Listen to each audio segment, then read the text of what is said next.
வணக்கம் நண்பர்களே, உங்கள் நண்பன் ராகுல் காந்தி ஆர்ஜிகே, இந்துஸ்தான் ஜனதா கட்சியின் தேசிய அமைப்பாளர், தென்மண்டல தலைவர். எல்லாம் நல்லா இருக்கீங்களா? ரொம்ப நாள் கழிச்சு வீடியோவில் வந்திருக்கேன். இது முக்கியமான விஷயம், அதுக்காக நம்ம பேசியே ஆகணும், அதுக்காக தான் வந்திருக்கேன். இந்த வீடியோவில் பார்த்திங்கன்னா நம்ம எடுத்திருக்கிற விஷயம், தற்போது எதிர்க்கட்சி தலைவராக இருக்கக்கூடிய உதயநிதி ஸ்டாலின் அவர்கள் வந்து கைது செய்யப்பட்டிருக்கார். அது தொடர்பாக தான் வந்து இந்த வீடியோ பேச வந்திருக்கேன். இது தாவேக அரசோட தோல்வின்னு தான் சொல்லணும். ஏன்னா ஒரு கருத்து அது எந்த நோக்கத்தில் பேசிகிட்டு இருக்காங்கங்கிறது வந்து தெளிவாக தெரிஞ்சும் அவருக்கு பிடித்தமானவருங்கிற ஒரு விஷயத்துக்காக அவங்க பெயருக்காகவே வந்து ஒரு கைது நடவடிக்கைங்கிறது வந்து எக்காரணத்தை கொண்டும் தமிழக முதல்வருடைய நடவடிக்கையை ஏற்றுக்க முடியாது. ஏன்னா பெண்களுக்கு எதிராக வந்து உதயநிதி ஸ்டாலின் அவர் வந்து பேசிட்டாருன்னு சொல்லி போட்டிருக்கீங்க. அப்படியெல்லாம் அவர் எந்த ஒரு டாப்பிக்கும் அவர் பேசலை. தெளிவாக அந்த வீடியோ ஃபுல்லாகவே பார்த்தேன். க்ரௌட்லேருந்து ஒருத்தர் வந்து அவருக்கு பிடித்தமான நடிகை யார், முதல்வருக்கு பிடித்தமான ஒரு நடிகையோட பெயரை சொல்லியிருக்காங்க. இவர் அந்த கண்டென்ட்டில் பேசிகிட்டு இருந்திருக்காரு. காவேரி நீர் பற்றின விவரங்களை வந்து பேசிகிட்டு இருந்திருக்காரு. அதை வந்து ஒரு பெரிய ஒரு எஸ்டாப்ளிஷ்மெண்ட் மாதிரி ரொம்ப அவதூறாக பேசிட்டாரு, வாயிலேயே சொல்ல முடியாத அளவுக்கு பேசிட்டாருன்னு சொல்கிறதெல்லாம் வந்து என்ன சொல்லுவாங்க, ஆடுகள் போல் பத்திரிகைகள் வந்து செயல்படுதுங்கிறது வெளிப்படையாக தெரியுது. ஏன்னா இதை விட வந்து பயங்கரமாக பேசியிருக்காங்க. அவங்க கட்சி நபர்களே பேசியிருக்காங்க. அவங்களோட ஆடியோஸ் எல்லாமே ப்ரீவியஸில் எலெக்ஷனுக்கு முன்னாடி ரிலீஸ் ஆகி கேட்டிருக்கீங்க. தற்போது அவங்க எல்லாமே அமைச்சரில் இருக்காங்க, தாவேகோட அமைச்சர்களாக இருக்காங்க.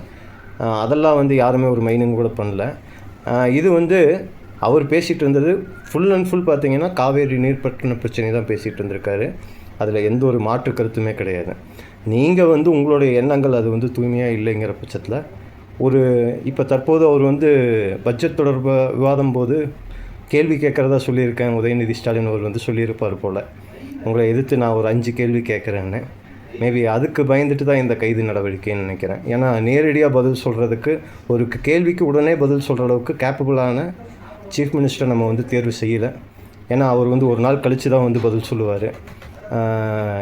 யாருடைய கைடன்ஸ், அவருக்கு ஒருத்தர் வந்து அதை ரெடி பண்ணி கொடுக்கணும், டேட்டாஸ் அனலைஸ் பண்ணணும், அப்புறம் வந்து அதை ஒரு பஞ்சாக பேசி கைதட்டல் வாங்கணும். ஒரு சினிமேட்டிக் பாலிடிக்ஸ். நம்ம அதை பற்றி ரொம்ப டீட்டெயிலாக விவாதிக்க வேண்டாம். ஏன்னா தமிழ்நாட்டோட கடன் சுமை இவங்க எல்லாத்துக்குமே தெரியும். தற்போது இன்னும் ஒரு 1.5 லட்சம் கோடி வந்து பிளான் பண்ணிகிட்ருக்காங்க மேலும் கடன் வாங்கிறதுக்கு. ஸோ மக்கள் நலன் திட்டங்கள் இதெல்லாம் வந்து நேர்மையாக நடக்கிற மாதிரி ஒரு செட்டப் சொல்லியிருக்காங்க. அதுவும் வந்து இது வரைக்கும் நான் நேரடியாக பார்க்கல. மக்கள் ஏதாவது பார்த்துட்டு இருந்தீங்கன்னா கொஞ்சம் சொல்லலாம். ஊழல் இல்லைன்னு சொல்கிறாங்க. ஊழல் இல்லாத மாதிரி ஒரு ஷோ தான் போயிட்டுருக்கு. அப்படிலாம் ஒன்றும் இல்லை. ஏன்னா அரசாங்கத்தை ரன் பண்ணுறது, அதில் இருக்கிற அதிகாரிகளோட இன்வால்மெண்ட் எவ்வளோ.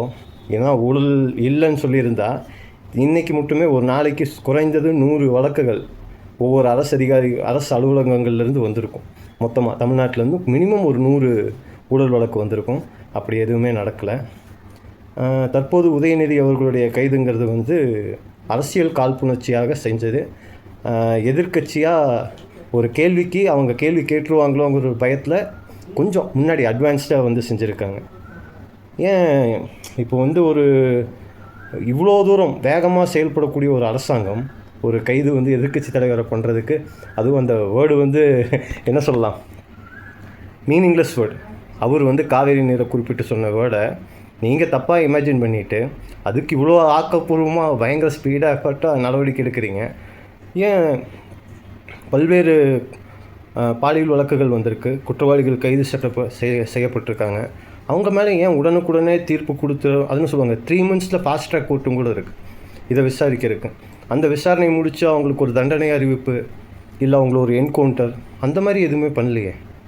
எப்பவும் போல் எந்த ஒரு குற்றவாளி மாட்டினாலும் ஒரு மாவு கட்டு போட்டு விட்ருவாங்க. அதே சேம் மெத்தடில் பண்ணியிருக்காங்க. அவ்வளோதான். எல்லாமே ஒரு கண்துடைப்பாக இருக்குது. இதை பொறுத்த வரைக்கும் பட்ஜெட் மேலே இருக்கிற கான்சன்ட்ரேஷன் ஒரு டைவெர்ட் பண்ணணும். அதற்காக வந்து இப்போ தற்போது திமுக எதிர்க்கட்சி தலைவர் உதயநிதி அவர்களை கைது பண்ணியாச்சு. பட்ஜெட்டை பற்றின அவேர்னஸ் மக்களுக்கு தெரியக்கூடாது. என்ன நீங்கள் வந்து என்ன செய்ய போகிறீங்கிறது வந்து சுத்தமாக யாருக்கும் தெரியக்கூடாது.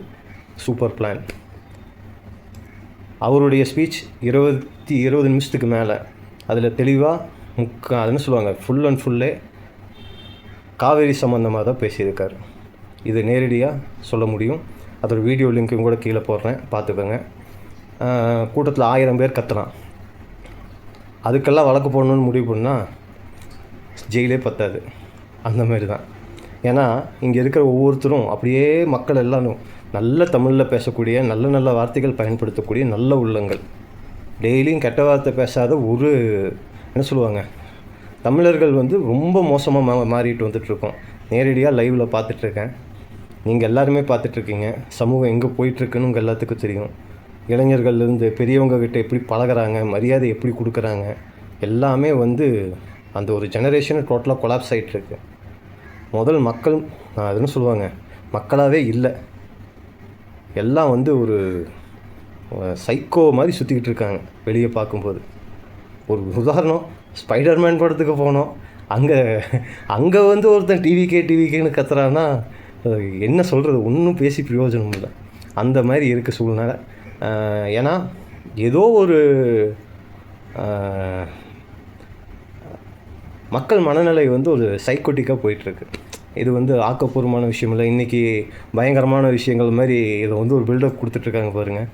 அது இந்தியா டுடேலாம் அல்டிமேட்டு. ஏன்டா இப்படி காசு கூறுறீங்கன்னு எனக்கு சத்தியமாக தெரியல. பத்திரிக்கையில் எவ்வளோ செய்திகள் நம்மளாம் கொடுத்துருக்கோம். ஒரு பிட் நியூஸ்லேயும் கூட போட மாட்டீங்க. அவ்வளோ நல்ல விஷயமே பண்ணியிருப்போம். அரசாங்கத்தை தெரிவித்து கேள்வி கேட்டிருப்போம்.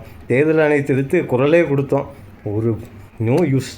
ஆனால் இந்த மாதிரி சப்ப மேட்டரை தூக்கிட்டு போயிட்டு ஜிங்குன்னு குதிச்சிட்ருக்கீங்க ப்ரெஸ் ரிப்போர்ட்டர்ஸ். வாயிலேயே சொல்ல முடியாத வார்த்தை. என்னடா வார்த்தை. சரி, என்னமோ ஒன்று. மக்கள் தெளிவாக இருங்க, அதுதான் நம்மளால் சொல்ல முடியும். நன்றி, வணக்கம், ஜெய்ஹிந்த்.